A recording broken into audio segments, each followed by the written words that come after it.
प्यारे अधिवक्ता साथियों, आप सभी को हमारा प्यार भरा नमस्कार।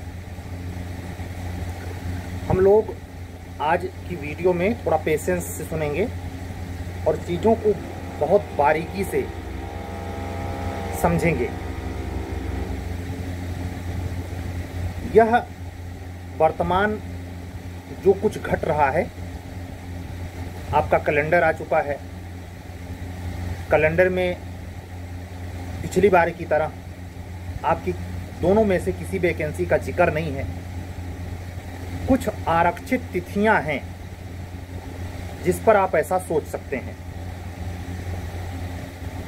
आप लोगों ने कैलेंडर बड़े बारीकी से देखा होगा और कैलेंडर में पहली आरक्षित डेट जो दिखाई देती है वह 21 जुलाई 2024। दूसरी आरक्षित डेट दिखाई देती है 8 अगस्त। तीसरी आरक्षित डेट दिखाई देती है 10 नवंबर। चौथी और पांचवी 8 दिसंबर, 15 दिसंबर। एक बार फिर से दोहरा दें, पहली आरक्षित डेट है 21 जुलाई, दूसरी है 6 अगस्त, 8 अगस्त नहीं है जहाँ तक, हाँ 6 अगस्त दिन मंगलवार। उसके बाद आता है 10 नवंबर रविवार और उसके बाद आता है 8 दिसंबर और 15 दिसंबर। तो इसमें बड़ी परीक्षा इसके पहले कोई नहीं है। सबसे पहले बड़ी परीक्षा पीसीएस के तौर पर जो 2024 पीसीएस है उसको उत्तर प्रदेश लोक सेवा आयोग 27 अक्टूबर को लेने जा रहा है। यानी 27 अक्टूबर के पहले जो सुरक्षित डेट है वह जुलाई और अगस्त में क्रमशः है। पहला है 21 जुलाई और दूसरा है 6 अगस्त।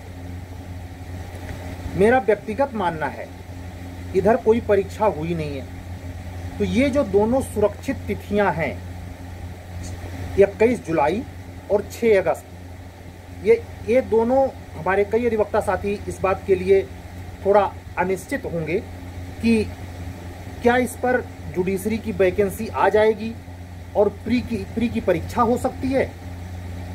मेरा व्यक्तिगत मानना है जो घटना घटी है राजनैतिक, उस पर भी मैं लंबी बात करूंगा, लेकिन पहले इस मुद्दे को थोड़ा सरलता से समझ लेते हैं। मुझे बिल्कुल नहीं लगता, बहुत कुछ ये जो कैलेंडर में दिख भी रहा है इसमें एक प्रकार से कह सकते हैं कि इसका स्ट्रक्चर चेंज हो जाए आने वाले समय में या जून भर में। जून में अगर हाई कोर्ट के दबाव के चलते एपीओ की वैकेंसी तो नहीं प्रोबेबल है, अगर वाकई में ये इतना तेजी से करवाना चाहता है और 6 अगस्त को ही करवाना चाहता है तो हर हालत में इसे जून में ही वैकेंसी निकाल देनी चाहिए। निष्कर्ष क्या निकला? अगर 6 जून से लेकर पूरे जून में जुलाई लगने के पहले ही वैकेंसी आ गई, नोटिफाइड हो गई, फार्म भरवाया जाने लगा, तो कोई ताजुब नहीं कि आपका जो फार्म आएगा वो बहुत बड़े काउंट नंबर में नहीं होता जुडिशरी में। ध्यान रखिए, ये बहुत बड़ी संख्या नहीं होती, लेकिन एपीओ में थोड़ी ये संख्या ज़्यादा होती है। उसमें ज़्यादा एज तक लोग बैठते हैं, तो उनको समराइज करने और उनका प्रवेश पत्र इशू करने के लिए 6 अगस्त का समय पॉसिबल हो सकता है, लेकिन ये तभी जब हर हालत में जून में वैकेंसी आ जाए। अन्यथा जो मेरा शुरू से मानना था, और एपीओ की अगर वैकेंसी आती है तो जून में तो आने से रही। उसकी वजह वैकेंट सीटों पर पिछली भर्ती में माननीय उच्च न्यायालय के डबल बेंच के निर्णय के चलते वेटिंग लिस्ट निकालनी है। तो वेटिंग लिस्ट में जिन कैंडिडेट को भरेंगे और वो ज्वाइन कराएंगे उनमें वो जून जुलाई का समय ले सकते हैं। सरकार पर जो एक प्रकार से कह सकते हैं वज्रपात योगी सरकार पर बहुत तगड़ी चोट जनता ने दिया है जवाब के तौर पर। इसके नतीजे का असर आप 6 जून के बाद जरूर देखेंगे। कितने बड़े स्तर पर बदलाव हो रहे हैं, प्रशासनिक स्तर पर हो रहे हैं, न्यायिक स्तर पे हो रहे हैं, ये सब आप देखेंगे। मुझे नहीं लगता एपीओ की वैकेंसी इतने जल्दी आने वाली है, लेकिन हाँ इसी साल उसका प्रीलिम्स होना तय है। अब ये अलग बात है कि वो जो ये डेट दिखाई दे रही है कि एक जो नवंबर में 10 नवंबर, 18 दिसंबर और 15 दिसंबर, इन तीन में से किसी एक डेट पर एपीओ का प्रीलिम्स हो सकता है। एपीओ की वैकेंसी जुलाई के बाद अगर अगस्त में भी गजट हो तो सितंबर, अक्टूबर, नवंबर, यानी ये मान के चलिए अगस्त में वैकेंसी आने के आसार लगते हैं एपीओ के। जे की संभावना बनी हुई है, जे का निश्चय खत्म नहीं हुआ है। जे पर अचानक आ जाने पर जून में अगर वैकेंसी आ गई, हमसे बार बार सवाल जवाब मत करना आप लोग, अगर जून में आ गई, नोटिफाइड हो गई, तो एक संभावना जुलाई की तो नहीं मैं करता, इतने जल्दी नहीं हो पाएगा, लेकिन अगस्त में जो ये 6 अगस्त डेट मंगलवार लगा रखे हैं, उस डेट पर शायद ये इसीलिए लगा रखे हैं कि करवा लें। हाई कोर्ट किस स्थिति में, उसके संकेत इसके भी मिलते हैं कि इन दोनों तिथियों पर जो इन्होंने सुरक्षित रखे हैं, इनके पास कमीशन के किसी अन्य बड़ी भर्ती के एग्जाम नहीं होने हैं। इससे भी प्रमाणित होता है कि ये खटाई या अचार डालने के लिए 2 सुरक्षित डेट नहीं रखे हैं। इसका मतलब है कोई लड़का ऐसा भी सोच सकता है, अरे सर एपीओ भी आ जाए तो एक पे हो सकता है जुलाई वाले पर जे करवा ले और अगस्त वाले पर एपीओ करवा ले। मैं ऐसा नहीं मानता।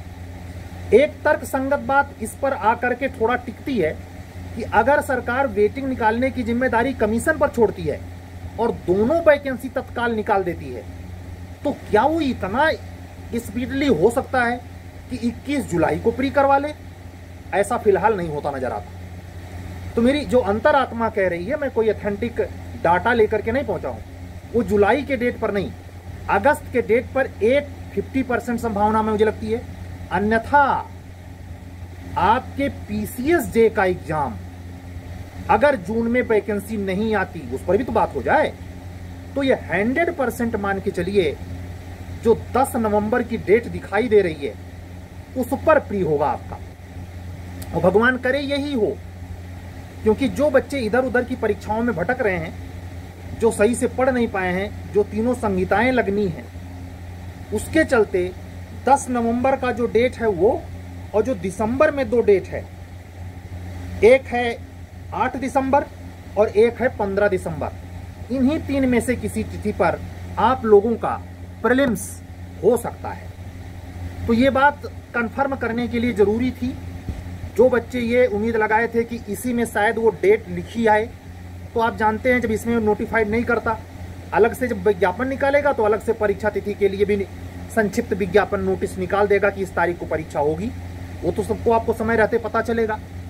अब आते हैं राजनीतिक घमासान जो मचा, जो एक तरफा 68 सीटों के साथ जो बीजेपी का दबदबा था, सांसद 68 सांसद यहां से थे, वो सिमट गए, उसको कवर किया सपा पार्टी और उसके गठबंधन कांग्रेस ने। 38 सीटों पर व्यक्तिगत सपा पार्टी की, मतलब 38 सांसद, 80 में से 38 सांसद केवल सपा के बनने जा रहे हैं। यह सिर्फ घटना नहीं है, यह मोदी जी को सीधा जवाब है। मोदी जी जब अपना राम मंदिर का मुद्दा अपने वोट के लिए भुनाना चाह रहे थे और समय से पहले उसका उद्घाटन करवाए, तो उनको वह आस्था उत्तर प्रदेश के लोगों में से नहीं मिली। उन्होंने भीड़ इकट्ठा की, कहां? वीवीआईपी बॉलीवुडिया भीड़। बॉलीवुडिया भीड़ ये दर्शा गई, हाथ जोड़कर रेडीमेड नमस्ते कर लिया। वो साधु संत भी जो उसमें इकट्ठा हुए थे, वो सारे के सारे जो भी इसमें इकट्ठा हुए वो वास्तविक नहीं थे। उसका नतीजा क्या हुआ?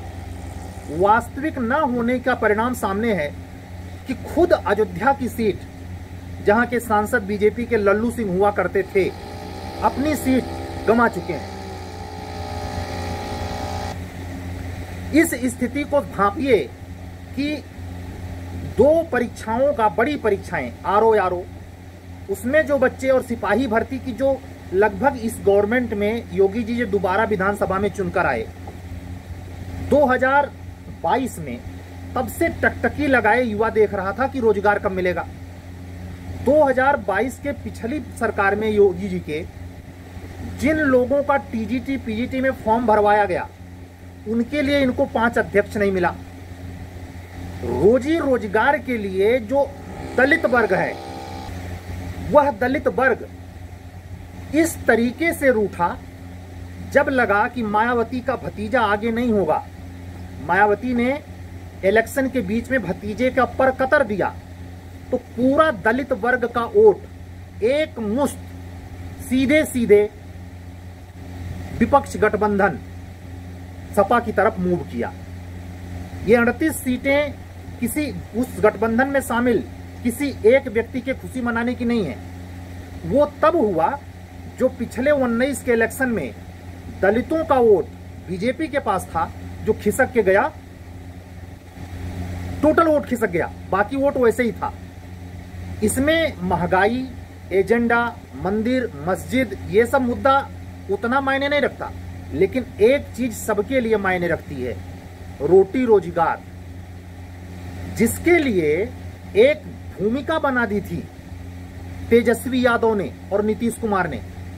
उस भूमिका में जिस समय वहां मास्टरों की भर्ती हो रही थी, उसके महज महीने भर के अंतर पर क्या चाल चली गई, क्या नहीं हुआ कि नीतीश कुमार बीजेपी के पाले में आ गए और लगभग 12 से 18 सीट सांसद लेकर के वो केंद्र जा रहे हैं। आप इमेजिन कीजिए कि इतने बड़े राज्य में जहां 26 करोड़ की, लगभग 30 करोड़ की आबादी है, उसमें एपीओ की भर्ती कितनी आई है। एपीओ की खस्ताहाल हालत आप जरा सोचिए। योगी जी के लोक सेवकों को इन्होंने बड़े नॉर्मली साइन कर दिया कि आप उच्चतर न्यायिक सेवा के सिलेबस में खुद बदलाव कर सकते हैं, जूनियर डिवीजन के सिलेबस में खुद बदलाव कर सकते हैं। इनके ऑफिसरों को, इनको चिंता नहीं थी कि एक कंट्रोल राज्य सरकार का होना चाहिए जिससे न्यायपालिका मनमाना ना करे। एक छोटी सी चीज सिलेबस पर चेंज करने का अधिकार केंद्र सरकार के दबाव चलते क्या चलते उन्होंने जुडिशरी को दे दिया और नियमावली पर वो साइन कर चुके हैं। इसीलिए मैं कह रहा हूं कि जुडिशरी की वैकेंसी अचानक आई तो उसके लिए विधानसभा का सेशन लाने की जरूरत नहीं है। वो तीनों संहिताएं इस बार नोटिफिकेशन में शामिल करके दे देंगे। एपीओ में नौबत है अभी भी। क्या सरकार को इतनी फुर्सत नहीं थी? मोदी जी के पीछे पीछे घूमते घूमते योगी जी के खुद अपनी पार्टी के विधायक, चाहे विधान परिषद के हों चाहे विधानसभा के हों, बिल्कुल कट गए। उनका कोई जनाधार नहीं रहा। और इस बार जो लगातार 2 बार सांसद रह चुका था, उसको पब्लिक ने बखूबी सबक सिखाया है। फिर भी 1% 2% ऐसे लोग हैं जो तीसरी बार भी सांसद बन गए। उनमें उनका कुछ योगदान नहीं है। योगदान वही है कि जहां की एससी लॉबी टोटल का टोटल मूव नहीं कर गई है, वो उसको विश्वास रहा या उस नेता ने कुछ अपने स्तर पर काम किया, उसकी वजह से। ये राजनीतिक बातें मैं क्यों कर रहा हूं? इसमें एक जो चोट लगी है यूपी गवर्नमेंट को, ऐसे सीधे भाषा में कहें, पूरे ऑल इंडिया से, जहां की उड़ीसा में एक नया उभार हुआ है बीजेपी का, उस स्टेट समेत मध्य प्रदेश देख लीजिए पूरा सहयोग, उत्तराखंड देखिए 5 की 5 सीटें, उत्तर प्रदेश का ये डंडा माफिया माफिया चिल्लाकर, बुलडोजर बुलडोजर चिल्लाकर, और पेट में चारा ना हो, चूहे लौट रहे हो, रोजगारों और युवाओं को साथ आप गला रेती व्यवहार कर रहे हो, आपको फर्क ना हो, एक ही डंडे से सब चीज नहीं हाँक सकते। मैं अपने इस मंच से वर्तमान मुख्यमंत्री से अनुरोध करना चाहूंगा कि अगर आप इस प्रदेश में जनता, युवाओं का विश्वास जीतना चाहते हैं, तो उस विश्वास में आपके पास उल्टी गिनती शुरू है। 2 साल बचा है, मुझे 1% चांस केवल बचा है। अन्यथा जो भीड़ का विश्वास आपसे हटा है, अगर आप आने वाले 100 दिन के अंदर कोई बड़े निर्णय रोजगार के मुद्दे पर नहीं लेते हैं, तो ये यकीन से कह रहा हूं कि इससे बुरे दिन का शुरुआत 2027 के विधानसभा चुनाव में होगी। विधायकों का सर्किल परसीमन एरिया छोटा होता है और ये दर्शा चुका है, उपचुनाव में संकेत दे दिया है सपा और विपक्षी पार्टियों ने कि निश्चित तौर पर अगर मौका मिला, आज की डेट में चुनाव हो जाए तो सुपड़ा साफ हो जाएगा बीजेपी का। ये संकेत है कि आपने रोजगार को जो निठल्ला समझा, राम मंदिर को सबसे बड़ा मुद्दा ले लिया और उसके भरोसे इस बार आप ऐसे ऐसे लोगों को टिकट देते हैं। जैसे उसका सबसे बड़ा एग्जाम्पल प्रयागराज का है। उस त्रिपाठी का कहीं अता पता नहीं था, अचानक कान पकड़ के 2 दिग्गज नेताओं को यहां जिनका नाम पहचान था उसके विरुद्ध उसको टिकट दे दिया। और यहीं की पब्लिक समूह बनाकर, चाहे शहर उत्तरी हो चाहे दक्षिणी हो, कोई फर्क नहीं पड़ता, जिसको माफिया माफिया चिल्लाकर आप अपने पक्ष में वोट मांग रहे थे, उनके समर्थकों ने दलितों के वोट के साथ आपको आईना दिखा दिया। आप दलितों के साथ ये ध्यान रखिए, ठकुराई नहीं चलेगी, सीधा सा हिसाब है। अगर आप दलितों को ये समझते हैं कि रोटी चारा दाल फेंक कर उनको अपने तरफ खींच लेंगे या अखिलेश जी को भी यह अहंकार आ जाए, तो सनद रहे दलित मूर्ख नहीं है, वो स्टेपनी नहीं बनेगा। आप ये वो समय नहीं है कि वोट ले लिया और साल भर चूसे। आपको बहुत जल्दी आईना देखने को मिल सकता है। व्यक्तिगत तौर पर, चाहे वो जुडिशरी हो, चाहे वो समूह ग की नौकरी हो, चाहे समूह घ की नौकरी हो या पीसीएस संबर की नौकरी हो, आपके पास वैकेंसी ही नहीं निकलती, और निकल भी गई तो उसको भरने के लिए आपके पास कोई सिस्टम काम नहीं कर रहा है। नकल माफिया हावी हैं, तरह तरह के बहाने हैं। आप अरब करोड़ों करोड़ों रुपए लगा के जो रैलियां किए हैं वो किसी के ध्यान से उतरेगा नहीं। ध्यान रहे 2027 में जो आप लगभग खो चुके हैं, अगर सत्ता में आप स्थापित होना चाहते हैं और एक बार मिली जुली सरकार के साथ ही सही तिबारा आने की मंशा रखते हैं, तो ये जो बचा हुआ समय है, दिन रात काम करने की जरूरत है। और मैं तो व्यक्तिगत तौर पे कहूंगा, मोदी जी का योगी जी का आपस में क्या संबंध है मैं नहीं जानता, लेकिन योगी जी को अपने विधायकों को संभालना पड़ेगा। नहीं, योगी जी अगर ये सोच रहे हो कि भविष्य के प्रधानमंत्री या भविष्य के पदों को लेकर के वो पहुंच जाएंगे वहां, ये सब ख्याली पुलाव हैं। आपका जमीन नीचे से कट जाएगा। मुझे एक बार आजमगढ़ की जनता को स्पेशल थैंक्स बोलते हुए बहुत हंसी आ रही है। इस व्यक्ति को, निरहुआ को, पिछले इलेक्शन में भी हराया जाना चाहिए था। ये कौन सी एलिजिबिलिटी रखते हैं? का निहारा तारा हो, ऐसे फटीचर किस्म के नेताओं को आगे करके लोकप्रियता के नाम पर बीजेपी वोट मांग रही है। रवि किशन की क्या योग्यता है? मुख्यमंत्री अपने जैसे कुर्सी पर रवि किशन को ही नेता पाते हैं। ये सबक है, सनद रहे। ये जनता किसी की बाप की बपौती नहीं है, और खास करके पिछड़े वर्ग के साथ चीटिंग। मैं एक बार वीडियो बंद करते करते आह्वान करना चाहूंगा, जिस 67,000 वैकेंसी में ओबीसी की सीट पर खुलेआम जनरल की भर्ती करके और ओबीसी को लात मार दिया, उसी ओबीसी ने दलितों से संबंध साधा और आपके गैर सम्मान करने के दुर्दांत तरीके, मखौल उड़ाने के बीभत्स तरीके का परिणाम आप सामने देख रहे हैं। अगर नहीं सुधरे, आपकी आईटी लॉबी नहीं सुधरी, तो ये केवल संकेत है, कोई विचित्र नहीं। केंद्र की सरकार, जो कि अल्पमत की सरकार कही जाएगी, बहुमत की नहीं। क्यों? 272 सीट पाने के लिए भी 235 से 38 के बीच में बीजेपी जूझ रही है। उसको भी तो तोड़ा जा सकता है। अगर बीजेपी किसी को तोड़ सकती है तो बीजेपी के इस गठबंधन को भी तो तोड़ा जा सकता है। जिस छुरे से आप पूरे 5 साल 10 साल कांग्रेसी भ्रष्ट नेताओं को अपने पार्टी में लाकर के बड़ा शेर खां बन रहे थे, अब वही पलट के नासूर पूरे 5 साल चुभेगा आपको। 2 व्यक्तियों की डिक्टेटरशिप के आगे पूरे बने बनाए ख्याली पुलाव पर हेमंत बिस्व शर्मा हो, जो कांग्रेस के दिग्गज नेता हैं, उन पर आपने इतना विश्वास किया और अपने महत्वपूर्ण कार्यकर्ताओं को लात मार दिया। प्रयागराज में और कोई टिकट दिग्गज जो जिन्होंने पूरे जन्म पार्टी की सेवा की, उसको लात मार करके एक ऐसे आदमी को टिकट दे दिया। ये प्रदेश है यहां भगवान बाद में सत्य है, जाति पहली सत्य है। और ये मेरे हिसाब से जब अंग्रेजों ने कहा था कि मैं उत्तर प्रदेश के ब्राह्मणों को अपने फौज में नहीं रखूंगा, तब भी जाति ही कारण थी और आज भी जाति ही कारण है। बिहार में किसी बड़े दिग्गज नेता ने कहा था कि उत्तर प्रदेश और बिहार की राजनीति की सच्चाई है जाति। वो अब खिसक कर बिहार ना करके उत्तर प्रदेश बिहार कहिए, बिहार उत्तर प्रदेश नहीं।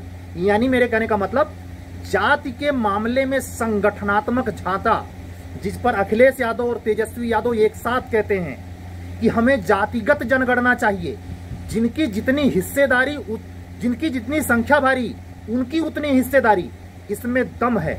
इसको आप नकार नहीं सकते, आप लेबन चूस नहीं पकड़ा सकते, आप झुंझुना नहीं पकड़ा सकते, आप मूर्ख नहीं बना सकते। आप टीजीटी पीजीटी का फॉर्म 4 साल पहले भरवा लिए, 3 साल पहले, और आपसे अध्यक्ष नहीं बनाया जा रहा है। आप 2015 के बाद एपीओ बनाना नहीं चाहते और रैलियों में पैसा पानी की तरह बहा रहे हैं। आप किस मूर्ख भीड़ को समझा रहे हैं कि तुम्हारा आरक्षण ये पार्टियां मुसलमानों में बांट देंगी? ये शब्द आपके जुबान पे आया कैसे? आप विधानसभा का चुनाव लड़ते, आप लोकसभा का चुनाव लड़ते, आपको क्यों ये बार बार मुद्दा पाकिस्तान का आता है? आप यहाँ के स्थानीय मुद्दे और स्थानीय सांसद पर इसका जोर क्यों नहीं डालते? उनकी पहचान क्यों नहीं बनने देना चाहते? तो अगर आप में ये छवि है कि आपकी ही छवि से सब हो जाएगा, तो प्रधानमंत्री जी भी इस बात को आदर पूर्वक सुन लें। पिछली बार 6 लाख मतों से जीते थे, अब की बार खिसक के 1.5 लाख में आए हैं। उनका तो आखिरी है, इसके बाद रिटायरी भी हो जाए भगवान जाने। लेकिन बाकी बात बीजेपी सोचे, कोई भी पार्टी सत्ता में हमेशा नहीं रहेगी, ये भी सत्य है। लेकिन ये जो सच्चाई है डिक्टेटरशिप की, जो विपक्ष आरोप लगाता है कि आप केवल अपने आगे किसी की सुनते नहीं, डरता है आपका अपना ही सांसद आपसे, आपकी मुख्यमंत्री से, आपके और बाकी विधायक डर रहे, उसका नतीजा है जब भी ऐसा घर में होगा तो पड़ोसी तमाशा देखेगा। अब पड़ोसी बाद में कोई और हो जाए, आप पड़ोसी हो जाएं, या जो वर्तमान में है वो सत्ता में आ जाए, ये तो लगा रहता है।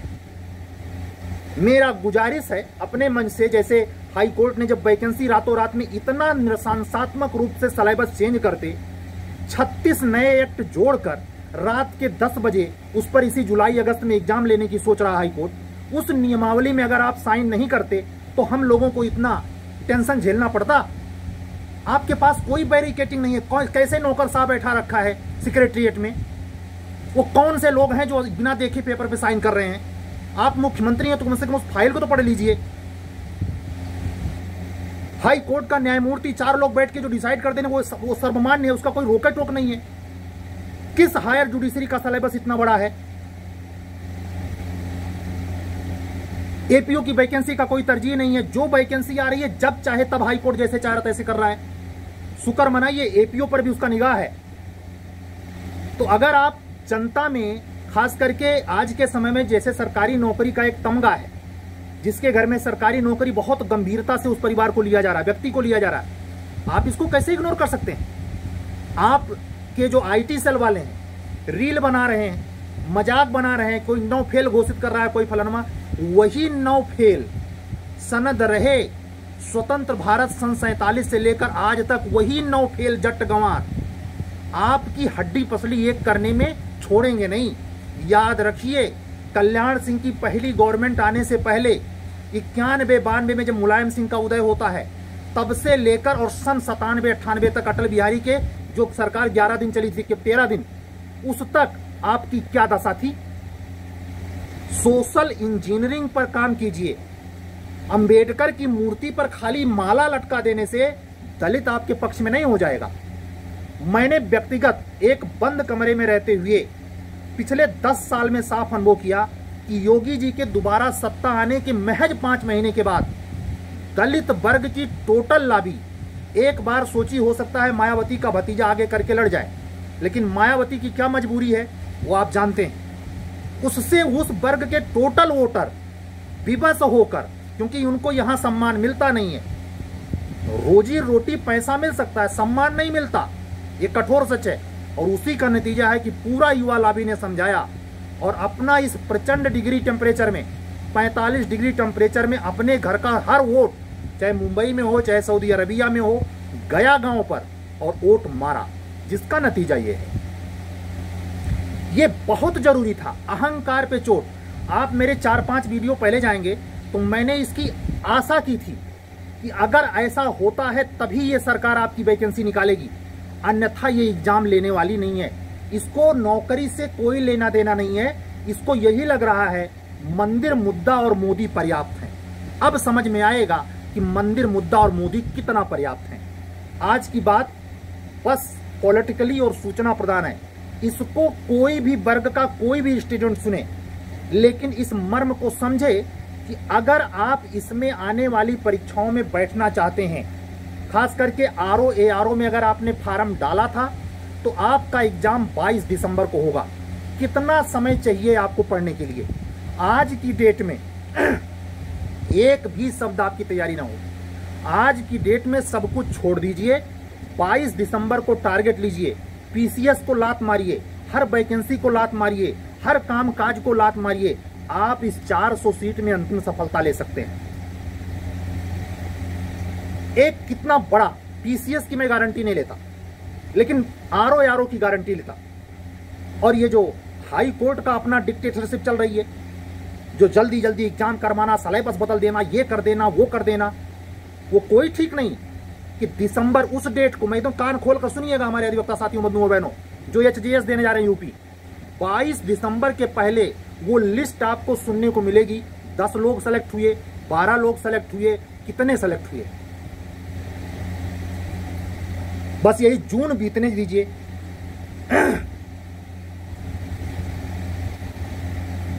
ठंडे दिमाग से सोचिए। अब आप पर निर्भर करता है। जिनको सांसद बनना था बन गए, और ये पूरे 5 साल आराम से गवर्नमेंट केंद्र सरकार की नहीं चलने वाली है। जिस तरीके की मतलब कहते नहीं वो तिकड़म वाली सरकार, जो दूसरे के पाए पर निर्भर है। 2 सीट कम हो तो दिक्कत हो जाती है। यहां 235 से 38 के बीच में जो 72 कम है, मैं उस एनडीए अलायंस को नहीं मानता। मैं एनडीए अलायंस को नहीं मानता। चंद्रबाबू नायडू जब चाहे तब बदल जाए, नीतीश कुमार जब चाहे तब बदल जाए, इनका कोई ठिकाना नहीं है।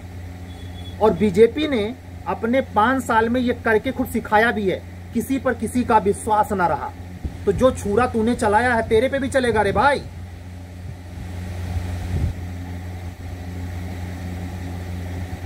यहां के बच्चों के जेब में नौकरी, परेशानी, महंगाई, सिलेंडर, हर प्रॉब्लम जो विपक्ष कह रहा था उसको शून्य समझते हुए आप नारा दे रहे हैं कि अगर अब की बार सरकार बना दिए तो हम पीओ को खरीद लेंगे। जाइए ले लीजिए पीओ के, चाटिए पीओ के लेकर।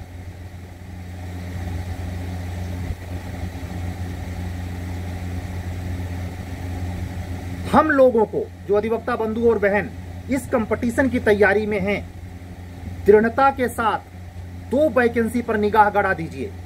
अब एपीओ आएगी ही, चाहे जब आए, जुलाई में आए, अगस्त में आए, और ठीक ठाक सीट आएगी। ऐसे ना निकलती इनसे। मैं अभी भी शंका कर रहा हूं, ऐसे ना निकलती इनसे। 178 खाली है ना, हाई कोर्ट में इन्होंने डाटा दिया है। 178 पूरी ना देने वाले थे ये।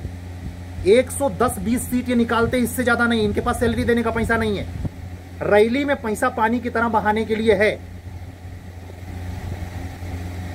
तो अब इनकी मजबूरी हो गई है।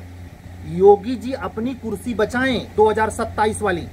24 आधा बीत चुका है, 25 और 2 साल और। 2 साल बीतते समय नहीं लगेगा। अहंकार, मत भ्रम, डिक्टेटरशिप, केवल हम 2 लोग पूरा देश चलाएंगे। चलाओ।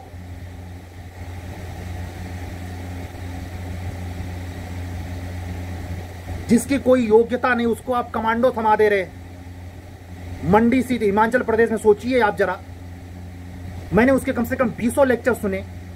अभिनय करना अलग बात है, नाचना कूदना अलग बात है। उसको आप राजनीतिक मंच पे इतनी बड़ी पार्टी होकर के न साख न पहचान, लोकप्रियता के नाम पर वो भोजपुरिया समाज समझ रखा है हिमाचल प्रदेश को।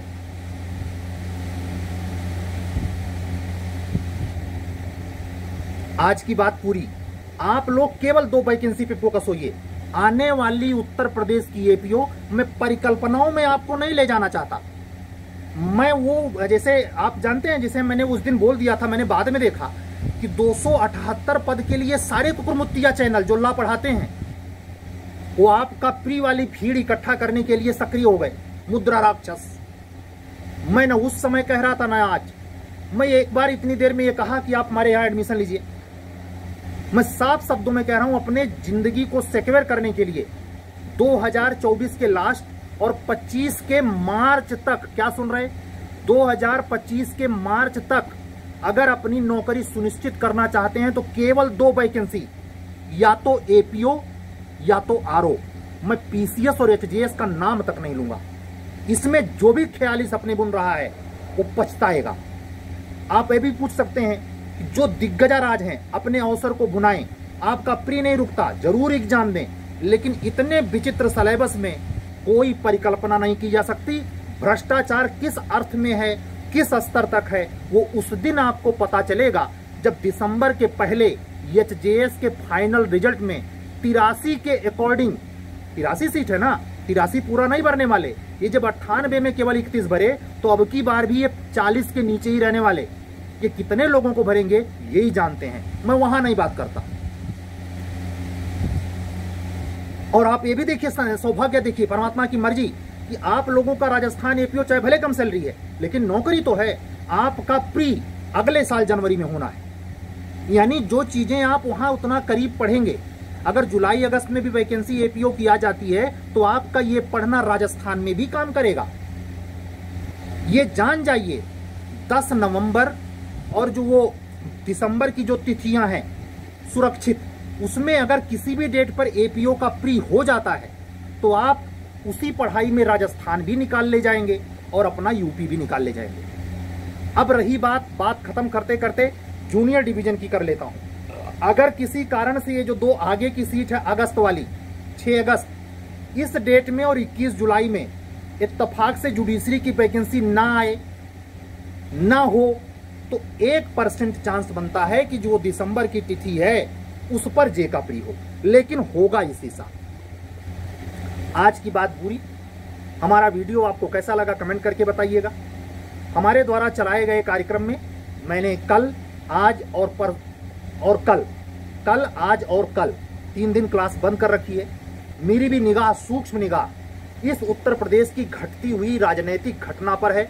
आप जानते हैं ये कल्प वृक्ष के पेड़ से नियुक्तियां नहीं आती, ये सरकार रिकमेंड करती है। खास करके जिस सेवा के लिए आप जाना चाहते हैं उसमें मुख्यमंत्री ऑफिस का सीधा हाथ होता है। और कैसे एचजेएस से अपनी जिम्मेदारी से मुक्त हो गए। विधानसभा सेशन नहीं लाना है, हाई कोर्ट खुद बदल लेगा सब। इतने लापरवाह ऑफिसर, ये सबको कीड़ा मकोड़ा समझ रखा है, तो जो समझ रखा उसका परिणाम भोगेंगे आप। ये लंबे समय तक राजनीतिक चर्चा का विषय होगा। आप आने वाले समय में, मतलब जे की तैयारी के लिए परमात्मा से हर दिन प्रार्थना कीजिए 6 जून के बाद, किस दिन ये नोटिफिकेशन जारी करते हैं। ये नक्की मान के चलना, अगर आपका विज्ञापन, अगर आपके पीसीएस जे का विज्ञापन जून में आ गया तो निश्चित तौर पर 6 अगस्त को प्री होगा। ये करवाएंगे। अब ये अलग मुद्दा है, जितने पहलू थे मैंने हर पहलू को लगभग बात कर ली है। एक आकलन जो आप प्रश्नों में पूछते हैं, हमें व्हाट्सएप मैसेज करते हैं, हमको कॉल कर देते हैं, हमारे यूट्यूब लिंक पर कमेंट करते हैं, इन सब के समाधान के लिए कल फिर मिलेंगे। अगर आप हमारे कार्यक्रमों से जूनियर डिवीजन, एचजेएस, एपीओ, बीएनडब्ल्यूएस में पढ़ाना शुरू किया हूं, अभी 4 क्लास ही हुई है, इन क्लासेस से जुड़ना चाहते हैं और एपीओ की जो वैकेंसी है, मुझे गारंटी है वो 10 नवंबर की जो डेट है शायद उस पर एपीओ ही हो, तो एपीओ के लिए भरपूर समय दे दिया है। और आरओ के लिए अरे बाबा रे बाबा, जिसमें इंटरव्यू नहीं, हमेशा अपने आप को जितनी आपकी औकात है उससे 10%, 15%, 20% नीचे करके अपनी औकात रखिए। हवाई उड़ान मत लीजिए। हवाई उड़ान लेंगे तो वही होगा जो मोदी और अमित शाह के नेतृत्व में बीजेपी का हुआ है। चलते हैं, कल फिर मिलेंगे। तब तक के लिए सभी अधिवक्ता साथियों, बंधुओं और बहनों को जय श्री राम।